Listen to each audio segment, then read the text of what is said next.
você nunca, jamais pecou, faça um autoexame, porque eu posso não saber o que você fez no verão passado, mas Deus sabe. No verão passado, no inverno passado, na primavera passada, no outono passado, ou há muito tempo. Deus sabe. E ele veio justamente por isso, né? Ele sabe que você e eu, todos nós, temos o passado sujo. Nosso passado não é limpíssimo, como a gente muitas vezes quer fazer acreditar em não.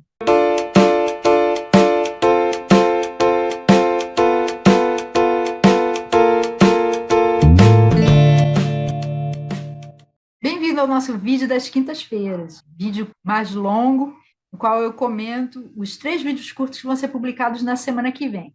Segunda-feira vai ser um com uma lição do Antigo Testamento, quarta vai ser um com lição do Novo Testamento, e sexta-feira vai ser um vídeo mostrando como a gente pode ver Jesus sendo revelado ou sendo anunciado num dos livros da Bíblia. Na semana que vem, então, a gente vai ver os livros de Ruth, Romanos e Salmos.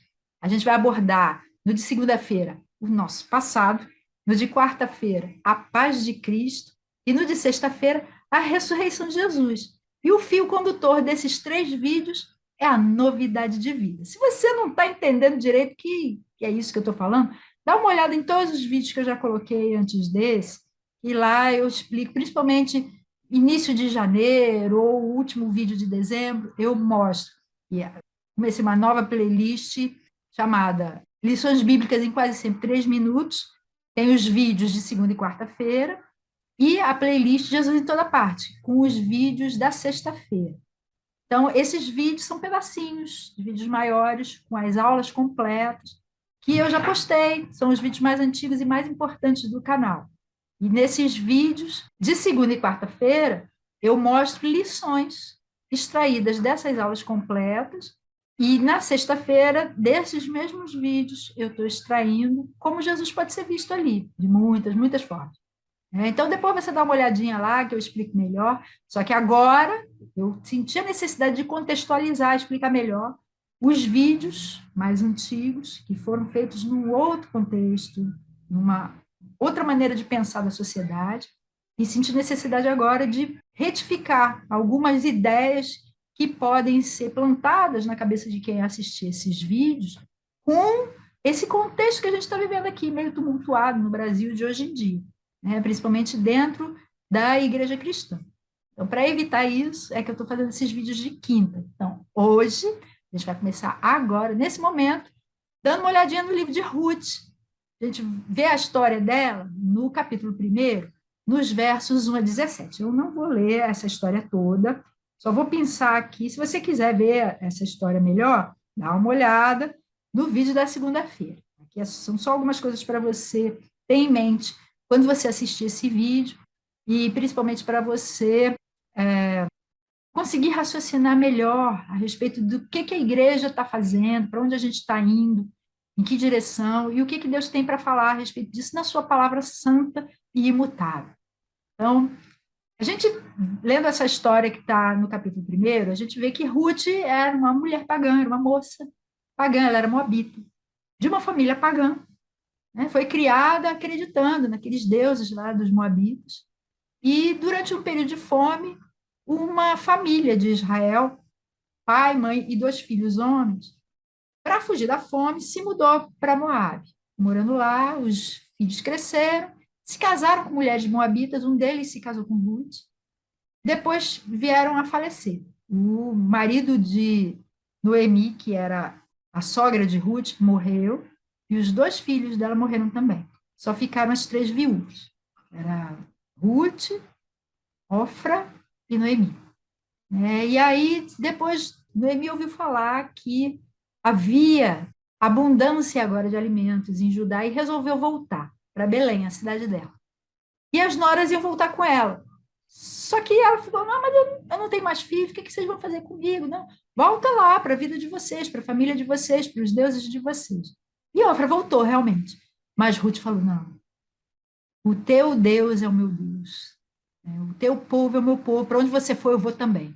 E aí Noemi viu que Ruth estava decidida e resolveu: tá, tudo bem, você vai comigo.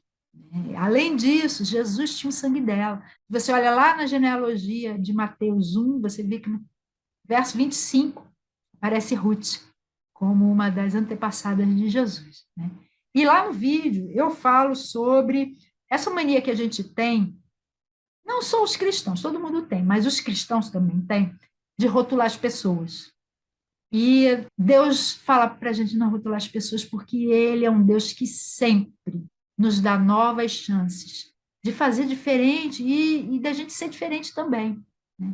Então, o que, que a gente está vendo hoje em dia nas igrejas, né? A gente vê muito a pessoa falando assim, ah, fulano é ladrão, né? Falam muito disso a respeito do Lula, jamais votaria no Lula porque o Lula é ladrão. E tem outros que falam isso do Bolsonaro, jamais votaria no Bolsonaro porque o Bolsonaro é ladrão.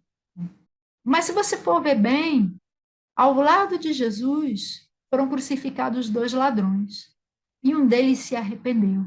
Falou, olha, a gente tem motivo para estar aqui, mas ele não tem.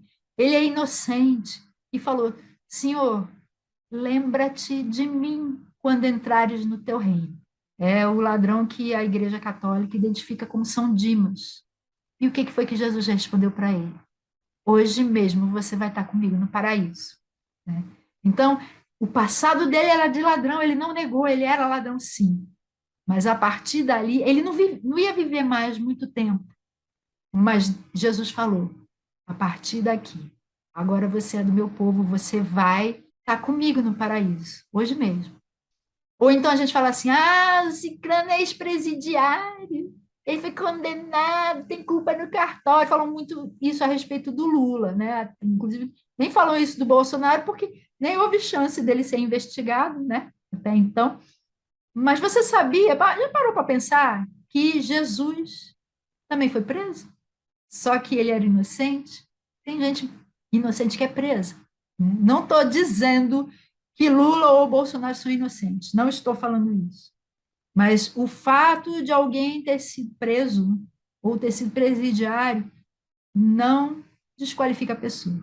E mesmo que seja verdade, não quer dizer que a pessoa não tenha aprendido a lição com aquilo e vá querer fazer diferente. Às vezes a gente fala, ah, Beltrano é mentiroso, o Lula é mentiroso, Bolsonaro é mentiroso, não sei quem é mentiroso. Eu não suporto mentira. Só que Abraão, o pai da fé, o pai de todos aqueles que creram, também era mentiroso, né? Se você for ler lá em Gênesis, quando a coisa apertava, tinha fome, ele ia para o Egito, ia para Amaleque, e ele dizia, sem a menor dúvida, Sara é minha irmã, né?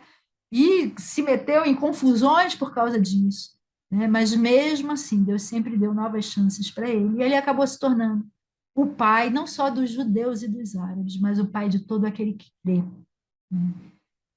Para você que às vezes se apega a essas convicções, a esses rótulos que a gente dá para as pessoas, né? Dá uma olhadinha em João 8, Evangelho de João, capítulo 8, os versos 1 a 11. Olha só o que está falando aqui.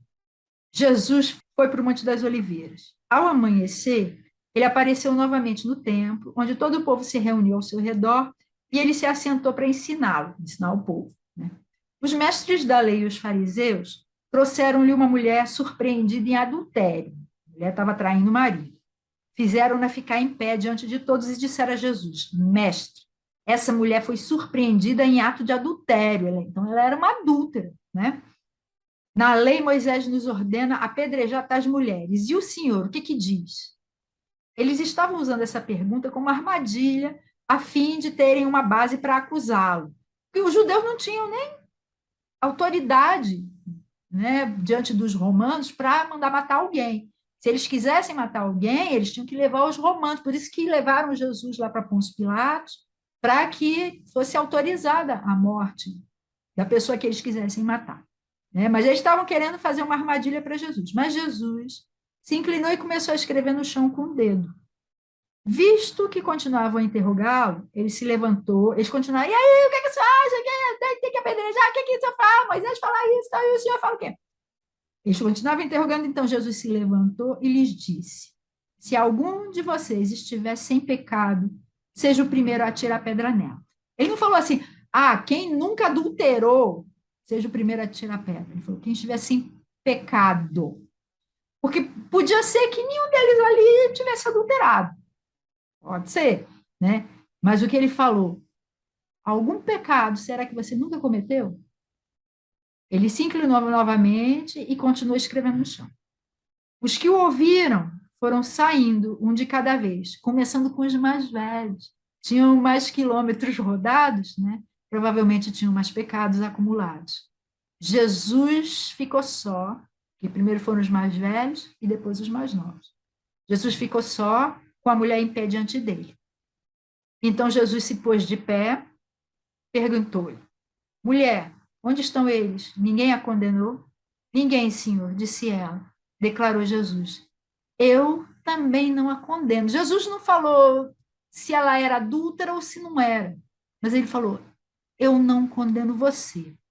Agora vá e abandone sua vida de pecado. Em outra versão fala: Vai e não peques mais. E quando a gente vê esse texto, a coisa importante é a gente entender que nenhum de nós tem o passado limpo. Nenhum de nós tem. Quando você fala assim, ele é mentiroso. Você nunca mentiu. Nunca, jamais. Não disse nenhuma mentira branca, né? Que a gente chama de mentira branca ou mentira branda, para a pessoa não se sentir mal. Você nunca falou para o seu filho ou filha que Papai Noel existe. Você nunca, nunca, absolutamente nunca mentiu na sua vida. Ou você nunca se irou com alguém. Você nunca bateu em alguém, né, numa criança, você nunca xingou ninguém, nunca. Você nunca roubou, né? Será que você nunca afanou uma caneta do seu trabalho? Né? Você nunca pegou uma frutinha no supermercado, uma uvinha, para provar, mesmo que você não tivesse a menor intenção de levar para casa? Será que você nunca, jamais pecou? Faça um autoexame, porque eu posso não saber o que você fez no verão passado, mas Deus sabe. No verão passado, no inverno passado, na primavera passada, no outono passado, ou há muito tempo. Deus sabe. E ele veio justamente por isso, né? Ele sabe que você e eu, todos nós, temos o passado sujo. Nosso passado não é limpíssimo, como a gente muitas vezes quer fazer acreditar em não. E ele falou que os sadios, os sãos, não precisam de médico. Essa passagem está lá em Marcos, no capítulo 2.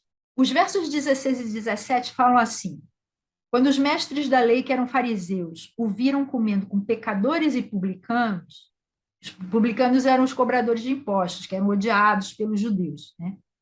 Perguntaram aos discípulos de Jesus: por que ele come com publicanos e pecadores? Ouvindo isso, Jesus lhes disse: Não são os que têm saúde que precisam de médico, mas sim os doentes. Eu não vim para chamar justos, mas pecadores. Então, se você se acha sadio, você está tão doente que não consegue nem enxergar isso. Se você se acha justo, você está tão necessitado de Jesus que nem sequer consegue enxergar a injustiça na sua própria vida. Jesus veio, ele fala isso. Os sadios, né, os saudáveis não precisam de médico. Mas isso, na verdade, era uma ironia, porque todos nós estamos doentes, nós já nascemos doentes. É isso que a Bíblia chama de pecado original. Todos nós herdamos o pecado do nosso pai Adão. Esse pecado é que torna a gente doente desde o nascimento.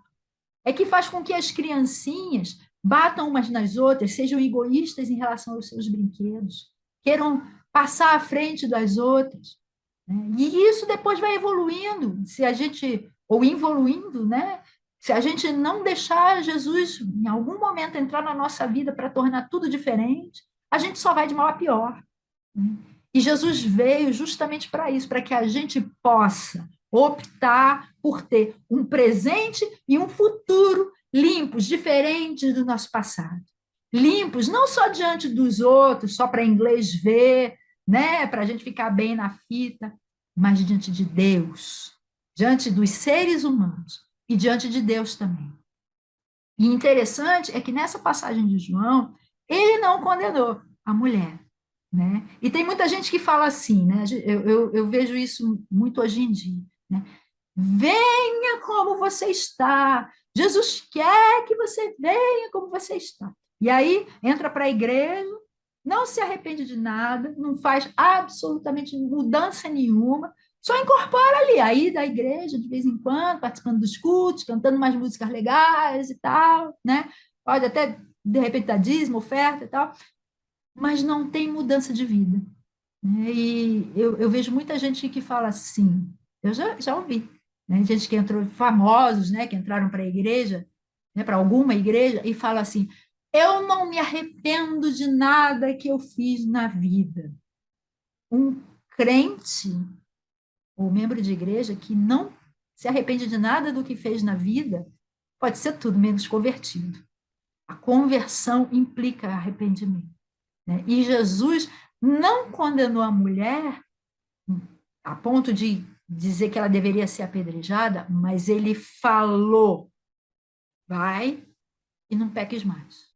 Ele não falou, vai e continua vivendo a tua vida de adultério, seja o que for que você está fazendo, vai lá e continua. Não. Sabe por que que ele não nos condena agora? Ele recebe a gente do jeito que a gente está? Porque senão não ia ter ninguém para ser recebido. Se a gente precisasse se mudar, né, se autotransformar antes de ir para Jesus, a gente nunca ia estar pronto para ir para Jesus. Meu pai já faleceu há muitos anos, né? Mas quando ele era vivo, eu fui a primeira pessoa que se converteu na minha casa. Pouco depois foi minha irmã, minha mãe, minha avó, só faltou meu pai. Aí ele ia de vez em quando tinha Natal, né? Às vezes, quando eu fui batizada, né? Ele foi, meu casamento, tem algumas ocasiões especiais que ele ia, né? Mas aí eu falava para ele, dele receber Jesus e tal, e aí ele falava assim: não, eu tenho muita coisa errada na minha vida, minha filha, e eu preciso acertar essas coisas primeiro para depois ir para Jesus. E eu falava, mas pai, é o contrário, o senhor tem que ir para Jesus para ele consertar as coisas na sua vida. E ele nunca tinha entendido, nunca tinha entendido, né? E ele foi um desses tipos de pessoas que passa por um sofrimento grande, o que para ele foi um sofrimento grande, e no último dia de vida dele, ele se converteu. E ele estava muito doente. E nada do que os médicos faziam permitia que ele ficasse curado. Nada dava certo. Ele estava muito cansado, muito enfraquecido. E um dia minha irmã, eu já morava longe, né? Não morava mais onde a família continuou morando, mas minha irmã continuava. E uma vez a minha irmã foi visitá-lo e ele estava falando para ela: eu não sei por que é que Deus não me deixa ficar curado. E aí minha irmã perguntou assim para ele: eu também não sei, mas seja o que for que ele planeja para o senhor não quer entregar a sua vida para ele? O que der e vier. E ele falou: quero. E aí ela fez uma oração com ele e ele se converteu ali. E naquele mesmo dia, algumas horas depois, ele faleceu e foi recebido no paraíso, igual o Dimas foi, né? Então, a gente precisa ir para Jesus do jeito que a gente está, porque se a gente for esperar uma mudança antes, ninguém vai ser recebido. Ninguém nunca vai conseguir mudar o suficiente para ir até ele. É para ir como está, mas não é para continuar como está. A ordem que ele deu para ela é ir e não pecar mais, né? É sair dessa vida, se arrepender, né? Não só na primeira vez ali que você for para Jesus, né? Se arrepender dos seus pecados, confessar, se levantar para ser diferente e fazer diferente. Mas ao longo da vida, nas vezes em que você eventualmente pecar, porque João mesmo fala na primeira carta dele, capítulo 1, verso 8, não há ninguém que não peque. E se a gente disser que não tem pecado, a gente está dizendo que Deus é mentiroso. Se você pecar, novamente, se arrependa, confesse, se levante, não fique ali caído, né? Levante-se e, com a ajuda do Espírito Santo, faça e seja diferente. Jesus é inclusivo. A gente tem que colocar isso na nossa cabeça. A gente muitas vezes rotula as pessoas dizendo: ah, não tem jeito para ele, não pode entrar aqui na igreja, não, não tem lugar para ele aqui. Ah, para homossexual não tem lugar. Ah, para ladrão não tem lugar. Ah, para adúltero não tem lugar. Ah, está no trocentésimo casamento, não tem lugar. Tem lugar para todo mundo no reino de Deus. Jesus é inclusivo, mas não é para ficar tudo igual. Não é, seja o que for que você considere que o Espírito Santo ilumine você para mostrar que é pecado na sua vida. Eu não estou dizendo aqui que a situação X ou Y é pecado. O Espírito Santo é que vai dizer para você. Ele é que vai te iluminar e dizer se é pecado ou não. Fumar é pecado, beber é pecado. Depende, depende. Ele é que vai mostrar se a sua situação específica é pecado ou não. E se ele quer que você largue aquilo para viver diferente, ser diferente. Deixe ele dizer para você. Ele quer mudar completamente a sua vida, e não só nessas coisinhas, nas coisas importantes. Ele quer que você tenha o coração repleto de amor por Deus e pelas outras pessoas, inclusive pelos seus inimigos. Por outro lado, né? Então, a pessoa que não é você, você está rotulando, não rotule, porque Deus quer dar para ela um novo começo. Se, por outro lado, você rotula a si mesmo e pensa, que você é uma pessoa sensacional, né? Quase um santo, deveria ser canonizado. Ou você pensa que a sua família aristocrata, né? De sociedade, né? Do nível social alto, ou a sua pele branca, né? Ou o dinheiro que você ganhou com o seu esforço, ou com herança, ou seja o que for que você conquistou com o seu trabalho, né? Que tudo isso qualifica você como alguém melhor do que os outros, ou que o seu passado é puro, né? Porque você já foi a Jesus, então agora você é puro, você é santo, você deveria ser nomeado representante de Jesus aqui na Terra, né? E que você é sadio e não precisa mais do médico Jesus, você está tão doente que nem consegue enxergar isso. Mas ainda há tempo. Tem tempo para você ser curado por ele. E o remédio, eu já falei, é sempre o mesmo: arrependimento, confissão, fé e frutos de arrependimento. Né? Que está lá em Lucas 3, de 7 a 14. Vamos dar uma olhadinha. João Batista, um pregador, ele era primo de Jesus, ele era alguns meses mais velho do que ele, e ele começou o ministério dele um pouco antes do ministério de Jesus ter começado. Então, esse texto está falando de João Batista. João dizia às multidões que saíam para serem batizadas por ele: raça de víboras, quem lhes deu a ideia de fugir da ira que se aproxima? Deem frutos que mostrem um arrependimento. E não comecem a dizer a si mesmo: Abraão é nosso pai. Pois eu lhes digo que dessas pedras Deus pode fazer surgir filhos para Abraão. O machado já está posto à raiz das árvores, e toda árvore que não der bom fruto será cortada e lançada ao fogo. O que devemos fazer então? Perguntavam as multidões. João respondia: quem tem 2 túnicas, reparta-as com quem não tem nenhuma. Quem tem comida, faça o mesmo. Saber repartir. Você tem mais, você pode até pensar: não, mas eu devia ter mais. Mas se você encontra alguém que tem menos do que você, reparta o que você tem com quem tem menos. Alguns publicanos também vieram, os cobradores de impostos, para serem batizados. Eles perguntaram: mestre, o que devemos fazer? Ele respondeu: não cobrem nada além do que lhes foi estipulado. O imposto é X%, não cobre X mais Y, é X. Então, alguns soldados lhe perguntaram: e nós, o que devemos fazer? Soldados podem ser romanos ou podem ser soldados do templo, que eram levitas. Ele respondeu: não pratiquem extorsão, nem acusem ninguém falsamente. Contentem-se com o seu salário. Então, quando a gente vê isso, a gente percebe que a gente precisa se arrepender, confessar os nossos pecados, ter fé em Jesus e produzir frutos de arrependimento que mostrem, evidenciem que a gente se arrependeu de fato.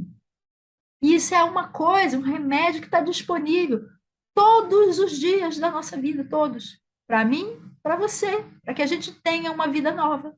Né? Esse é o fio condutor desses vídeos dessa semana. A vida nova. E vamos ver então o vídeo de quarta-feira. Romanos, capítulo 5, verso 1.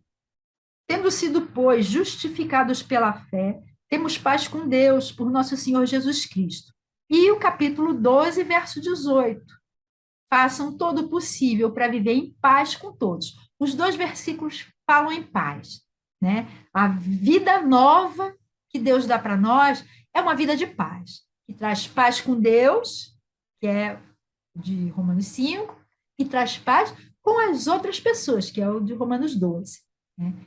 A gente não precisa mais guerrear com Deus, nem fugir dele, porque ele mesmo, ele tomou a iniciativa, ele veio até nós, se tornando um ser humano que recebeu o nome de Jesus para nos salvar. Mas com as outras pessoas, com Deus já é automático, né? Você foi a ele, você só está dando o segundo passo, porque o primeiro foi ele que deu. Mas e com as outras pessoas? Né? O que Paulo está falando aqui? Ele fala que a gente tem que fazer todo o possível para não ter mais guerra. Né? Por que tem guerra entre os seres humanos? Porque a gente vê o outro como adversário, como inimigo. Né? Principalmente as pessoas que são diferentes. Pode ser diferente porque a pele tem a cor diferente, pode ser diferente porque o jeito de falar é diferente, um fala inglês, o outro fala árabe ou francês, ou sei lá que língua for, né? Aí a gente acha, é estrangeiro, é diferente de mim, não tem nada a ver comigo. Aí se torna xenófobo. Ah, eu sou homem, ah, ela é mulher, mulher pensa diferente, se torna misógino. Né? Ah, eu sou rico, o outro é pobre, é um outro nível social. Aí se torna fascista, né? Pobre tem que morrer, as pessoas inferiores têm que morrer, né? Eles lá e eu cá, né? Fascismo, racismo, ele é diferente porque a pele dele é de outra cor. E às vezes tem racismo, né? Tem gente que fala assim: ah, racismo inverso não existe, existe sim, né? Existe o branco, que é racista em relação ao negro, que é racista em relação ao asiático, em relação ao indígena, né? Tudo isso é forma de racismo. Mas existe também, por exemplo, eu já vi negro que é racista em relação ao branco, né? Já parte do pressuposto que todo branco é igual, né? Que todo branco é racista, né? E não é.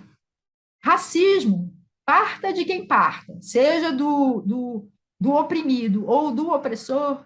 Por exemplo, se você for para a Nigéria, você é branco, né? Você é europeu, ou você é chinês, né? Você de que raça for, diferente dos negros, você vai para a Nigéria e você é maltratado ali, só porque a sua cor é diferente, isso é racismo. Né? Então, existe sim racismo partindo de todos os tipos de raça. Né? Existe racismo, por exemplo, existem alguns povos no Oriente que os descendentes daquelas pessoas, daqueles povos, que foram, por exemplo, para o Brasil, fizeram a vida, tiveram filhos e netos. Esses filhos e netos resolveram voltar para o país de origem dos seus antepassados. Essas pessoas que chegaram lá, tentando uma vida melhor e tal, sofrem racismo, sofrem preconceito. Não são considerados como iguais àqueles que nunca saíram de lá. Né? Então, existe racismo, sim. Existem os mais variados motivos para a gente guerrear com o outro, vendo que ele é nosso adversário. A religião pode ser diferente. Né? Então, ele é meu inimigo. Né? Às vezes, dentro da mesma religião, né? Durante muitos anos, houve uma guerra. Às vezes ela era explícita, às vezes ela era meio oculta, entre os cristãos católicos e os cristãos protestantes, que era assim que chamava antigamente, antes de ser chamado de evangelho. Hoje em dia, existe guerra dentro das próprias denominações. Existem presbiterianos e presbiterianos, batistas e batistas. Né? Ah, você é progressista ou você é mais tradicional? Você apoia o Bolsonaro ou você é de esquerda? Tudo é motivo para ter guerra. né? Então, a gente não precisa ver o outro como adversário nosso, porque a guerra, já falei em outros vídeos, não é contra pessoas, e sim contra o mal nas regiões celestes, que está ali buzinando no ouvido das pessoas para que elas sejam inimigas, se vejam como inimigas e vejam os outros como inimigos dela também, né? Isso está lá, né? Porque a nossa guerra de verdade é contra o mal, né? As potestades, principados, dominadores, espíritos do mal nas regiões celestes. Está lá em Efésios 6,12. E deixa eu falar uma coisa para você. Tem uma onda, né, que apareceu de uns anos para cá, em que a pessoa, às vezes a pessoa não se identifica como, nem como cristã, né, nem nada disso, mas se identifica como pessoa do bem, né? Então vamos pegar essa denominação mais genérica de pessoa do bem. A pessoa se vê como uma pessoa de bem, né? E ela de repente até é mesmo, né? Ela é bondosa, né? Faz caridade, umas coisas assim. Mas se ela de vez em quando trata outra pessoa como se fosse inimiga dela, ela se torna alguém lutando do lado do mal. É uma pessoa que se vê como do bem, mas lutando do lado do mal e não do lado do bem. E Romanos, essa mesma carta aos Romanos, no capítulo 12, olha o que fala nos versos 17 a 21. Não retribuam a ninguém mal por mal. Procurem fazer o que é correto aos olhos de todos. Façam todo o possível, esse versículo que a gente leu, para viver em paz com todos. Às vezes não é possível. Você tenta de todas as formas ser amigo, ou pelo menos não ser adversário da outra pessoa, e o outro insiste em te tratar como se vocês fossem adversários. Então, faz assim, o que for possível. Se não for possível, deixa para lá, né? Façam todo o possível para viver em paz com todos. Amados, nunca procurem vingar-se, mas deixem com Deus a ira, pois está escrito: minha é a vingança, eu retribuirei, diz o Senhor. Pelo contrário, olha o que ele fala. Se o teu inimigo tiver fome, dê-lhe de comer. Se tiver sede, dê-lhe de beber. Fazendo isso, você amontoará brasas vivas sobre a cabeça dele. Não se deixem vencer pelo mal, mas vençam o mal com o bem. O jeito das pessoas de bem vencerem o mal é fazendo o bem. Não é com fake news, não é sendo agressivo, não é sendo violento, truculento, não é sendo invasivo, não é querendo prejudicar as pessoas que a gente acha que estão do lado do mal. Não é nada disso. É dando de comer a quem tem fome, dando de beber a quem tem sede, fazendo o bem, mesmo que eu ache que o outro está do lado do mal. É assim que a gente vence o mal, com o bem. Quem hoje parece ser meu inimigo pode se tornar meu irmão pela ação do amor salvador de Jesus. Jesus morreu por todos nós. Não foi só por você, não foi só por mim, foi por todos nós. E quando você, eu e todo mundo ainda éramos pecadores, está nesse texto de Romanos 5. A gente não leu Romanos 5:1? Hoje leia agora o verso 8. Deus demonstra seu amor por nós. Cristo morreu em nosso favor quando ainda éramos pecadores. Então, tenha isso em mente. Quando você for assistir o vídeo da quarta-feira, Jesus morreu por mim, por você e por todo mundo. Até por quem ainda não é nosso irmão. Vamos ver agora sobre o vídeo da sexta-feira. Vai ser a respeito do Salmo 16. Vamos dar uma olhada no versículo 10. Tu não me abandonarás no sepulcro, nem permitirás que o teu santo sofra decomposição.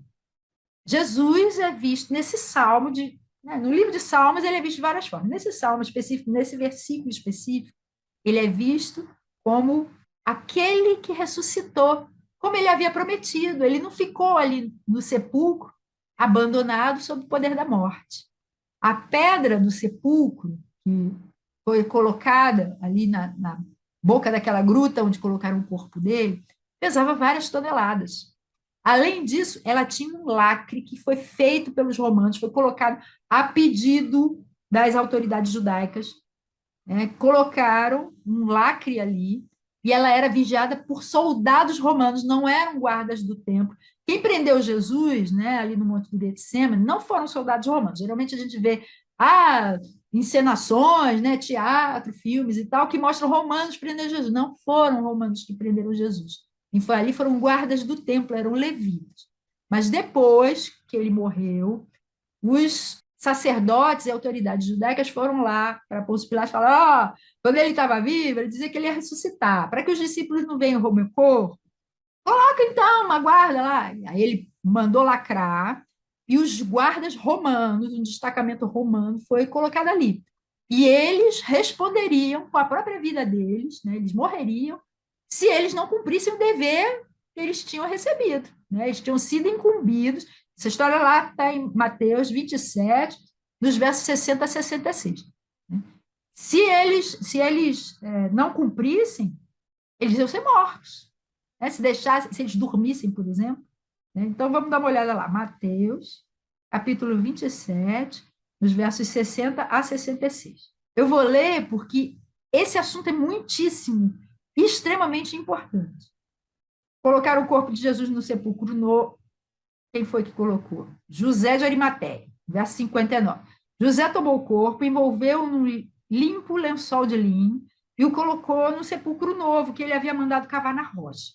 E fazendo rolar uma grande pedra sobre a entrada do sepulcro, retirou-se.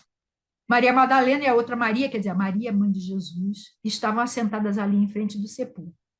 No outro dia, que era o seguinte ao da preparação, no sábado, quer dizer, os chefes dos sacerdotes e os fariseus dirigiram-se a Pilatos. Então, na sexta-feira, colocaram o corpo de Jesus, rolaram a pedra e a pedra ficou lá. Aí veio o sábado, que era o dia do descanso para os judeus, eles não podiam trabalhar.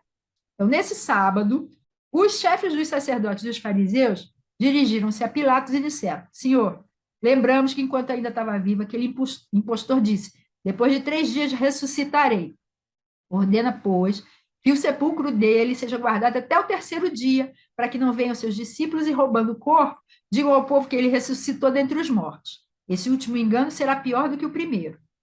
Levem um destacamento, respondeu Pilatos. Podem ir e mantenham o sepulcro em segurança, como acharem melhor. Eles foram e armaram um esquema de segurança no sepulcro. E, além de deixarem um destacamento montando guarda, lacraram a pedra. Então, foi isso que eles fizeram. Né? Lacraram a pedra e botaram os guardas ali para vigiar. Tá. Só que o corpo dele não foi roubado, e sim foi ressuscitado. Por quê? Porque a morte não podia reter o corpo de quem não tinha pecado. Olha só, Atos, capítulo 2, verso 24. Deus o ressuscitou dos mortos, rompendo os laços da morte, porque era impossível que a morte o retivesse. Por que era impossível? Porque ele não tinha pecado nenhum. Ele morreu carregando os nossos, mas ele mesmo não tinha pecado nenhum. Além disso, teve participação de anjos. Olha lá, voltando lá para Mateus 28 agora, os versos 1 a 10 falam assim: depois do sábado, ou seja, ia ser o domingo, né, o que a gente chama de domingo, tendo começado o primeiro dia da semana, Maria Madalena e a outra Maria, Maria mãe de Jesus, foram ver o sepulcro. E eis que sobreveio um grande terremoto, pois um anjo do Senhor desceu do céu. E chegando ao sepulcro, rolou a pedra, abriu a pedra, não teve lacre, não teve nada que impedisse. Rolou a pedra da entrada e assentou-se sobre ela, ficou sentado em cima da pedra. Então, teve um terremoto, o anjo veio, rolou a pedra e sentou em cima. Sua aparência era como um relâmpago, e suas vestes eram brancas como a neve. Os guardas tremeram de medo e ficaram como mortos, ficaram paralisados ali. A gente não sabe se eles ficaram desmaiados ou se eles estavam ali vendo o que estava acontecendo. O anjo disse às mulheres: não tenham medo. Sei que vocês estão procurando Jesus que foi crucificado. Ele não está aqui, ressuscitou, como tinha dito. Venham ver o lugar onde ele jazia, onde o corpo dele tinha sido deixado. Vão depressa, aí eles foram, olharam lá e tal, né? Vão depressa e digam aos discípulos dele: ele ressuscitou dentre os mortos, está indo adiante de vocês para Galiléia, lá no norte. Lá vocês o verão. Notem que eu já os avisei. As mulheres saíram depressa do sepulcro, amedrontadas e cheias de alegria, e foram correndo anunciá-lo aos discípulos de Jesus. De repente, Jesus as encontrou e disse, salve, e saudou elas. Elas se aproximaram dele, abraçaram-lhe os pés e o adoraram. Se você for ver lá no Evangelho de João, nos outros evangelhos, é contado um pouquinho diferente. Mas, em síntese, foi essa a história. Né? Ele foi ressuscitado, mas os guardas foram contar para os sacerdotes, e não para os seus chefes romanos, o que tinha acontecido. Vamos olhar aqui. Enquanto as mulheres estavam a caminho, alguns dos guardas, isso está no verso 11 até o verso 15, alguns dos guardas dirigiram-se à cidade e contaram aos chefes dos sacerdotes tudo o que havia acontecido. Porque se eles contassem para os romanos, primeiro, os romanos não iam nem acreditar, né? Então, eles foram contar para os judeus, né? Para os líderes judaicos. Quando os chefes dos sacerdotes se reuniram com os líderes religiosos, elaboraram um plano. Deram aos soldados grande soma de dinheiro, dizendo-lhes, vocês devem declarar o seguinte, inventaram uma história. Os discípulos dele vieram durante a noite e furtaram o corpo enquanto estávamos dormindo. Mas essa história era uma história totalmente inverossímil. Nunca poderia acontecer. Era uma versão assim, sem pé nem cabeça, porque eles não podiam nunca, jamais cair no sono. Nunca. Porque senão eles iam ser mortos. Era a penalidade para isso, seria a morte deles. Né? Mas o fato é que inventaram essa história e tal, mas Jesus ressuscitou sim, e foi visto por muitíssimas pessoas, muitas, muitas, muitas. Se você olha lá, o Evangelho de Lucas, o Evangelho de João, Mateus mesmo, né? Se você olha em 1 aos Coríntios, tem uma descrição lá de várias pessoas que viram Jesus. Então, quem viu? Maria Madalena e Maria, mãe de Jesus, viram Jesus perto do sepulcro. Lucas fala também em Joana e outras mulheres que viram. Ele foi visto por Pedro, que isso é mencionado lá em Lucas e 1 Coríntios 15. Foi visto pelos dois no caminho para Emaús, está lá em Lucas. Foi visto por os 10 apóstolos, porque Judas, eram 12 apóstolos, né? Judas se enforcou, aí sobraram 11. Mas não estavam 11 juntos, estavam 10 trancados. Tomé não estava com eles. Ele foi visto pelos 10 sem Tomé. Depois, uma semana depois, foi visto pelos 11 junto com Tomé. Foi visto por 7 discípulos lá no Mar da Galileia, isso aí está sendo contado no Evangelho de João, onde teve aquela pesca maravilhosa. Foi visto por mais de 500 irmãos. Foi visto por Tiago, irmão de Jesus, o irmão que era mais velho logo depois de Jesus. Foi visto por todos os apóstolos e foi visto por Paulo também, no caminho para Damasco. Né? E por que isso é tão importante, esse fato de que Jesus ressuscitou sim? Não foi uma história inventada pelos discípulos. Os guardas romanos não dormiram e os discípulos chegaram lá e roubaram o corpo. Por que é importante? Porque se Jesus não tivesse ressuscitado, a gente, eu, você, todas as pessoas da humanidade que morreram até hoje, todas as que ainda vão viver e vão morrer, todos nós continuaríamos com os nossos pecados e a nossa condenação, totalmente sem esperança no futuro, fosse no futuro aqui nessa terra ou na eternidade. Mas por que a ressurreição de Jesus é tão importante? Porque ela é a garantia de que o sacrifício dele em nosso favor foi aceito. E o nosso perdão e a nossa ressurreição estão garantidos também. É isso que a ressurreição de Jesus significa. O corpo dele não pode ficar retido, prisioneiro da morte. Não ficou putrefato, não apodreceu como o corpo de todo mundo que morre. Ele é o primeiro, é o primogênito dentre os mortos. É isso que a gente às vezes fala e não sabe o que significa. Primogênito dentre os mortos é o filho mais velho dentre os mortos. Ele é o primeiro corpo modificado, transformado, primeiro corpo de um ser vivo com um corpo carnal que foi transformado pela ressurreição.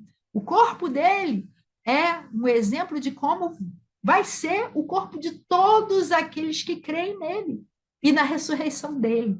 E é a garantia de que o sacrifício dele foi aceito e que o nosso perdão e a nossa ressurreição estão garantidos também, da mesma forma que a ressurreição dele aconteceu. Aleluia! Esse é o centro da nossa fé. A nossa fé se baseia todinha na ressurreição dele, na morte, que traz perdão, e na ressurreição. A nova vida está disponível para todo mundo que quiser. Não só na eternidade, mas aqui e agora. Ela começa aqui. Aqui já começam os reflexos da eternidade. E no futuro, nós também vamos ressuscitar e ter um corpo parecido com o dele, transformado, turbinado. Né? O corpo de Jesus aparecia e desaparecia, atravessava paredes, entrava em lugares onde as portas estavam trancadas. É um negócio assim surreal, né? Porque é um corpo transformado, é um corpo ressurreto, ressuscitado. E o nosso corpo também vai ser turbinado, que nem o dele. Né? É a nova versão do corpo da nova criação. Ele é o primogênito de toda a nova criação, como sempre deveria ter sido. Se Adão e Eva não tivessem caído, o corpo deles seria assim. Mas caíram, esse é o fato. Mas Jesus veio para desfazer toda essa lambança que Adão e Eva fizeram com as escolhas erradas dele. E a garantia de que deu certo é justamente a ressurreição de Jesus, que nos garante vida nova. Então, na semana que vem, a gente vai ver esses 3 vídeos novos, que a gente analisou um pouquinho mais aqui. Não são repetecos, lá eu falo coisas diferentes do que eu falei aqui hoje. Vendo Jesus no livro da Bíblia na sexta-feira e as 2 lições, do Antigo Testamento na segunda e do Novo na quarta-feira. E na quinta vai ter o vídeo novo relativo ao que vai ser publicado na semana seguinte. Todos eles têm links para o vídeo completo, caso você queira assistir a aula toda, e vão levar para o canal novo, né? Um canal assim mais clean, né? Mais limpinho, com os vídeos, só com os vídeos mais importantes do canal. Né? Todos os vídeos, inclusive esse aqui, tem link para um livrinho grátis, um resumo de todos os livros da Bíblia. Né? E eu quero muito agradecer a você por assistir os meus vídeos, querer saber o que eu tenho para dizer. Né? Muito obrigada. Se tem alguém que você acha que vai ser beneficiado, compartilhe, né? Faça esse gesto de amor pela pessoa, para que ela também possa ser beneficiada, caso você tenha sido. Né? Se você gostou e quer que esse vídeo chegue a outras pessoas, que o YouTube leve esse vídeo para outras pessoas assistirem, então deixe o seu like, né? Para que o YouTube leve isso em consideração. Se você quiser se inscrever para saber dos lançamentos do canal, ative o sininho também. Se não quiser, não tem problema nenhum. Né? A gente continua sendo amigo e irmão. Não tem absolutamente nenhuma mudança nisso. Eu continuo muito grata a você, por isso eu agradeço. Né? Desejo que você tenha uma semana sensacional e fique com Deus, tenha experiências maravilhosas com Ele. Então, até semana que vem, se Deus quiser. E tchau!